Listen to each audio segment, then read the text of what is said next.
Have you ever shared something personal with family only to regret it later? Maybe you mentioned a small health concern and suddenly everyone was giving unsolicited advice. Or you opened up about money only to feel pressured or judged. It happens to the best of us. The truth is, not everything needs to be shared, even with the people closest to us. Some things are better kept private, not because we're hiding them, but because sharing too much can lead to unnecessary stress, expectations, or even strained relationships. Think about it. When family knows every detail about your finances, they might start making assumptions, asking for loans, giving opinions on how you should spend, or even making you feel guilty for your choices. Or maybe you mentioned a minor ache or pain, and now every conversation turns into a worried interrogation. It's natural for loved ones to care, but sometimes oversharing can do more harm than good. In this video, we'll talk about 5 things you don't owe your family an explanation for. Because protecting your peace, independence, and emotional well-being matters just as much as keeping them close. Whether it's money, health, past regrets, or family conflicts, learning what to share and what to keep private can actually strengthen your relationships in the long run. Let's start with the first one, your financial decisions and personal assets. Money is one of those topics that can quickly turn family dynamics upside down. You might think you're just sharing good news, like a smart investment, a bonus at work, or finally paying off a debt. But suddenly, you notice the shift. A relative asks for a small loan, a sibling hints that you should be helping more, or worse. You start getting unsolicited advice on how to should be spending your hard-earned money. Here's the thing, your finances are yours. You don't owe anyone a breakdown of your savings, your property, or how you choose to spend. The moment you share details, you open the door to expectations, and sometimes pressure you never signed up for. Take Maria, for example. She casually mentioned to her brother that she'd built up a comfortable retirement fund. Next thing she knew, he was asking her to co-sign a loan for his business. When she hesitated, he accused her of being selfish.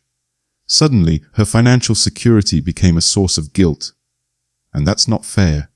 It's not about being secretive, it's about protecting your peace. Even well-meaning family members can unintentionally overstep when they know too much.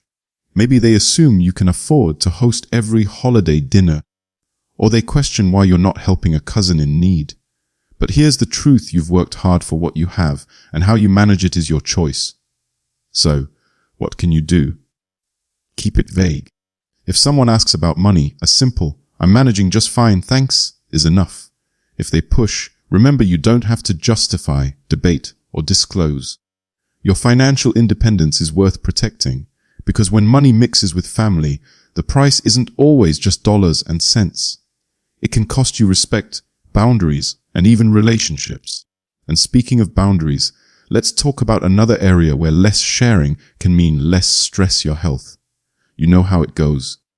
You mention a little back pain or a routine doctor's visit, and suddenly your phone won't stop buzzing.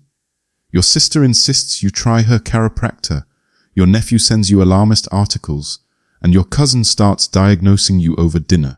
While their concern comes from love, not every ache or sniffle needs to become a family discussion. The truth is, oversharing about minor health issues can backfire. It might lead to unnecessary panic, constant check-ins that feel more like surveillance than support, or even pressure to follow treatments you're not comfortable with. Take Robert, for example. He casually told his daughter about some mild dizziness he'd been feeling. Within days, she was insisting he move in with her for safety, even though his doctor had assured him it was just a minor inner ear issue. What started as a small concern snowballed into a major family debate, all because he shared something that didn't actually require their input. Of course, serious health issues are different. Having loved ones in the loop can be crucial. But for everyday complaints, ask yourself, will sharing this help me? Or will it just create worry?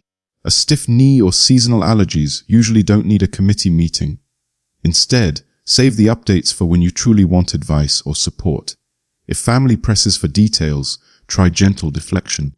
"I appreciate you caring, but it's nothing, my doctor, and I aren't handling." This keeps the door open for real needs while avoiding unnecessary fuss. Remember, your health is personal. You get to decide who's involved and when. Now, let's talk about another area where silence can be golden. Navigating family conflicts. Have you ever been caught in the middle of a family disagreement where no matter what you say, someone gets upset? Maybe your sister and brother aren't speaking, or your adult children are feuding over something that happened years ago. In these moments, the pressure to pick a side can feel overwhelming, but here staying neutral might be the wisest choice. Family conflicts are like emotional quicksand. The more you struggle to fix them, the deeper you sink. When you share your honest opinion about who's right or wrong, even with the best intentions, it often backfires. Your words get repeated out of context, feelings get hurt, and suddenly you re-part of the problem instead of the solution. Take Linda's experience. When her two daughters had a falling out, they each came to her separately looking for validation. Linda tried to be fair, pointing out where both could improve. The result? Both daughters felt betrayed, accusing her of taking the other's side. What started as their conflict now included her too. This doesn't mean you should be dishonest. It means recognizing that not every thought needs to be voiced, especially in heated situations. Instead of weighing in, try being the calm in the storm. I love you both and want to be in the middle of this. It's amazing how often conflicts resolve themselves when they're not being fueled by outside opinions. Remember, staying neutral isn't about not caring, it's about caring enough not to make things worse.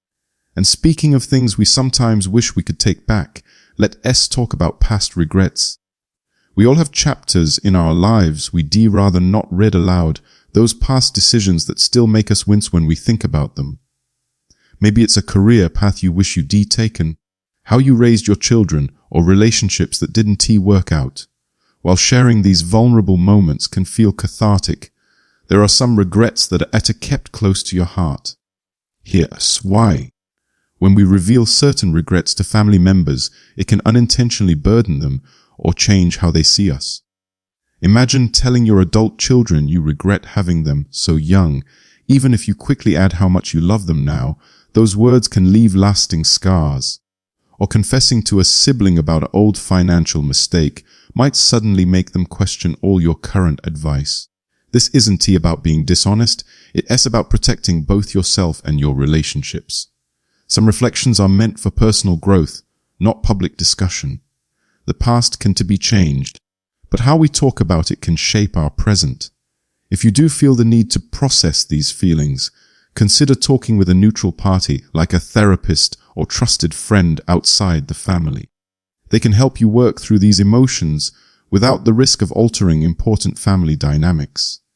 And when past mistakes do come up naturally in conversation, focus on the lessons rather than the guilt. That was a tough time, but I learned. This acknowledges the experience without dwelling in regret.